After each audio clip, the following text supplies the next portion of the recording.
put through the ringer by the press corps. And some of the stories that get blown out of proportion, like the whole business with the White House Travel Bureau and all that kind of stuff. I mean, they pump these things up to the point where it's distracting from what the real problems of the country are. And the net result of all of it is just to make him look like a doofus. Now, to be fair, he might be a doofus. I don't know. I don't know the guy. But it seems that the whatever oafish image is coming across from him is certainly being helped along by the people who put the spin on the news stories and decide how a news story gets placed and what kind of language is used when the story is reported. And as far as the Lonnie Guinier situation, it is always embarrassing for anybody in public life when they got to step backwards. And this gives everybody who doesn't like that public official a chance to accuse him of being a close relative of a waffle iron. I think that he should have been a little bit more careful before he recommended her if it turns out that, as he says, he doesn't agree with her writings. He should have read That's right. Called her up. So what can you say? He chumped it. But eventually, I feel that he's going to stop chumping it, and he'll have a pretty good presidency. The thing that I'm most concerned about with what he's planning for the country is this economic package. And I disagree with it. I think that the idea of raising taxes even a penny from where they are now is going to be something truly unbearable for an economy that's stumbling and that's in the process of reconstruction. And I think the only way you're going to be able to address the deficit is to forget about the tax increases, the energy tax and all the rest of this stuff. Just don't raise any taxes and start slashing the budget. It's the only way you're going to move toward a deficit reduction without scaring the people who work for a living in this country, putting them into shock. I think that the tax situation is already it's too high, and it's unfair the way it's presently structured. And I'm a little bit concerned that in the desire to solve the deficit and, in his words, to get the economy moving again, he's choosing the wrong medicine. Okay, Frank, let's take a break here. We will continue on this. And when you call in to talk to Frank, if it's political questions you have, that's fine. Rock and roll music, and, it's not just rock and roll. It's classical, it's jazz, all phases of music. And we can, whatever you want to talk about, you give us a call. We'll be back right after this. Don't go away. You're listening to Ellen Handelman's East Coast Live. Listening to East Coast Live, exclusively on the Upstate's home for rock and roll. WROQ Rock 101. You're listening to an encore presentation of East Coast Live. Please hold your calls and disregard some of the promos because the show is edited and the show originally aired in June. This is the last interview with Frank Zappa. From Charlotte, North Carolina, every Sunday night, 10 o'clock on the station you're listening to, it's East Coast Live. My name's Alan Handelman. Frank Zappa is with us for the next 2 hours, right up until midnight tonight. Let's go to the phones. We're being heard across the country tonight. Let's go to our first call in Long Island, New York. You're on East Coast Live with Frank Zappa. This is Rob. Hi. How you doing, Frank? Hi, Rob. Hi. Well, I have a few questions for you. Okay. And is this Rob from Society Pages by any chance? Yes, this is Rob from Society Pages. You got through. Hey. Well, anyway, if you've talked about any of this stuff already, then just say next, and I'll go on. Okay.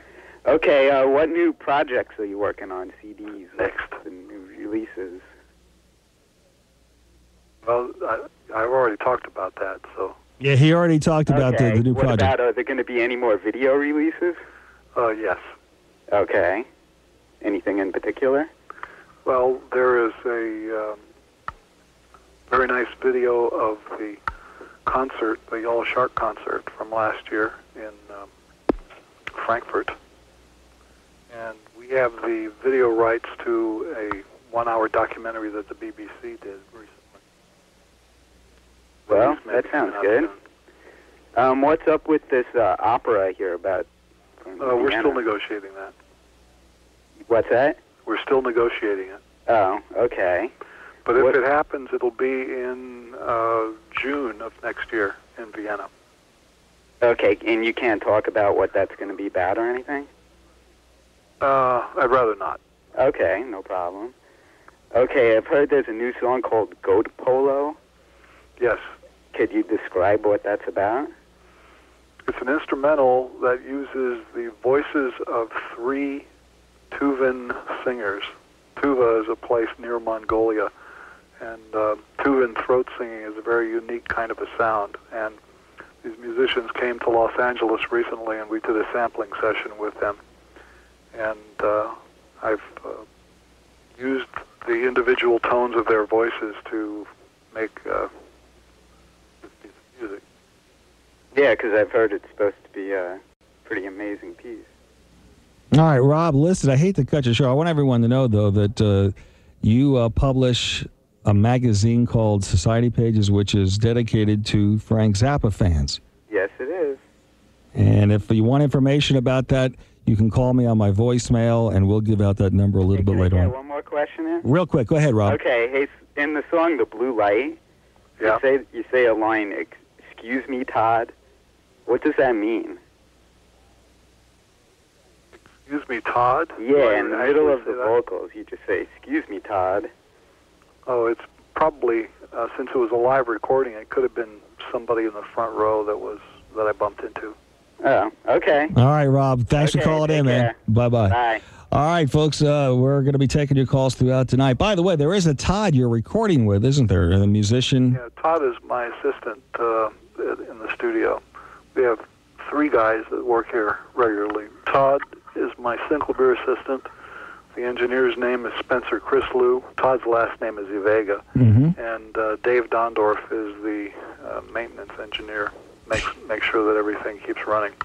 You know, Tomorrow they're all going to be busy because we're getting a new 1200 DPI 11 by 17 size laser printer, which will allow me to print out scores, full orchestra scores from the Synclavier. And so we're going to spend most of the day tomorrow hooking that up. wow, that sounds very exciting. That's an expensive piece of equipment, isn't it? No, actually, it's not that bad considering what it used to be a few years ago. That's true. It used to be about $35,000, and it's down around $4,000 now. So The number to call in is 1-800-766-7868. One quick question here. You don't have to spend much time on this. I've always wanted to ask you this. The story of that phone conversation on it's track 5 on We're Only In It for the Money. That's like a 45-second phone conversation. What's the deal on that? You remember the story, a background behind it, or? Oh, that's Pamela Zarubiga talking to her friend. I can't remember her friend's name, and she's talking about her father. Yeah, and she didn't know you were taping it. Oh, she knew it was being. There was a microphone right. Oh, okay. It sounded like it was one of those spontaneous things. Okay, let's go to our next call. This is John calling in from Phoenix, Arizona. You're on East Coast Live with Frank Zappa. John, hi. Hi, how are you, Frank? Hi, John. How you doing? I'm okay. Okay, you sound okay. He does sound good, and welcome to the show, John. Yeah, thanks a lot.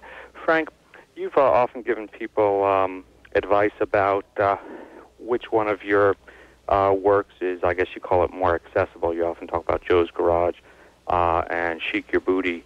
What can you advise in terms of another composer, Anton Webern, in terms of what to listen to that might be more accessible for someone who's having